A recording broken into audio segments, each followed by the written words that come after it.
ओम शांति। राजयोगिनी दादी प्रकाशमणि दीदी मनमोहिनी जी के प्रति अपना अनुभव इस प्रकार सुनाती हैं। मुंबई में ऑपरेशन। एक दिन दीदी अपने कमरे में गिर गई थी। थोड़ी चोट भी लगी थी। थोड़ा बीपी हाई था। फिर दीदी का एक्सरे किया गया तो बाईं तरफ ब्रेन में लीची जितनी गांठ आई। फिर कई डॉक्टरों की राय ली गई। सभी का मत था कि दीदी का ऑपरेशन होना चाहिए। यहाँ यह भी बात सामने आई कि एक तो दीदी उम्र वाली हैं, दूसरा यह भी था कि बीपी ऊपर नीचे है, शुगर भी है। फिर राय सलाह होती रही। डॉक्टर की राय से ऑपरेशन फाइनल हुआ। मुंबई में डॉक्टर्स ने कहा, आप शाम को दीदी को थोड़ा घुमाने फिराने ले जा सकते हो। दीदी आई तो हॉस्पिटल में थी। शाम को नरीमन पॉइंट पर घुमाने ले जाते थे। दादी जानकी कोलाबा में रहती थी, दीदी हॉस्पिटल में रहती थी।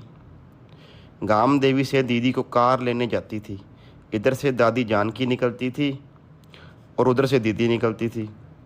नरीमन पॉइंट पर जाकर सभी दादियाँ मिलते थे और दीदी से थोड़ा समय रूह रिहान करते थे, हंस बहल के आते थे। डॉक्टर की छुट्टी थी। वह कहता था, दीदी को घुमाओ फिराओ ताकि दीदी कुछ सोचे नहीं। आगे है दो सितारों के मिलन की घड़ी। बीच में एक बात यह भी आई कि डॉक्टर्स ने कहा दीदी को छोटा सा ट्यूमर है। वह तो बहनों ने सुना और दीदी को नहीं बताया। दीदी को यही कहा ऑपरेशन होना है, लेकिन किसका ऑपरेशन वो नाम नहीं बताया। तो एक दिन दीदी डॉक्टर भगवती को कहती है कि डॉक्टर, तुम मेरे भाई हो ना, सच बताओ किसका ऑपरेशन करना है। ये बहनें मेरे से छुपाती हैं, कुछ सुनाती नहीं। ये समझती हैं मैं डर जाऊंगी, पर तुम तो मेरे भाई हो ना, मुझे सच बताओ किसका ऑपरेशन है। तो डॉक्टर ने कहा, सच तो यह है कि इतनी छोटी सी गांठ है, उसका ऑपरेशन है। चुंबक का है, यह सच बात है। दीदी ने कहा, ठीक है। दादी जानकी, ब्रिजेंद्रा सब दीदी के पास जाते थे। सुबह 10:30 का रिकॉर्ड बजता तो ये योग करते। पूरी दिनचर्या ठीक चलती थी। डॉक्टर आता तो देखते ये सब चटाई बिठा के बैठ जाते हैं। उसे मालूम तो था ये लोग कौन हैं। दीदी कहती थी, यह हॉस्पिटल नहीं है, सत्संग है। दीदी कभी हंसती थी, रूह रिहान करती थी, कभी लेट जाती थी। एक दिन हमने दीदी से पूछा कि दीदी लूडो खेलेंगे। जब हम गई, वो 3 मिनट की सीन तो क्या बताऊं। उस सीन में दीदी के प्रेम के मोती बहाने थे, वो उसी घड़ी बहाए। बाबा ने कहा है 2 सितारों का मिलन होता है। वो 2 सितारों के मिलन की घड़ी थी।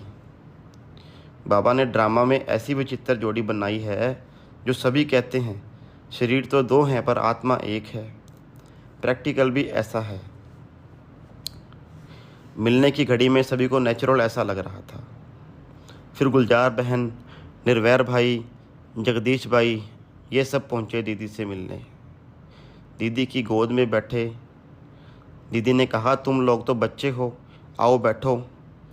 ऐसे मिलकर हम सभी हल्के होकर बैठे थे। दीदी हल्की हो गई, हर्षित हो गई। शाम को हम घूमने भी गए।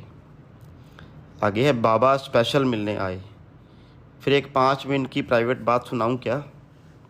हमने कहा, गुलजार बाबा को कहो 2 मिनट मिल के जाए। प्राइवेट में आए तो दीदी तो बाबा की लाडली थी। बाबा बिल्कुल थोड़े मिनटों के लिए प्राइवेट कमरे में स्पेशल मिलने आए। दीदी से मिले, हंसे बहले। दीदी को बोले, तुम तो मेरी स्पेशल बेटी हो, देखो तेरे लिए स्पेशल बाबा आया है। क्योंकि बाबा तो आता नहीं है ना, यहाँ खबर भी नहीं किसी को। दीदी तुम कोई फिक्र नहीं करना, बाबा तुम्हारे साथ है। बाबा जो कहता है तुम नंबर 1 हो, तो नंबर 1 तो विन करेगा, उसे पेपर तो पास करना पड़ेगा ना। तुम तो बाबा की गोद में बैठी हो। ऐसे बाबा हंसते बहलते रहे। फिर ऑपरेशन हुआ।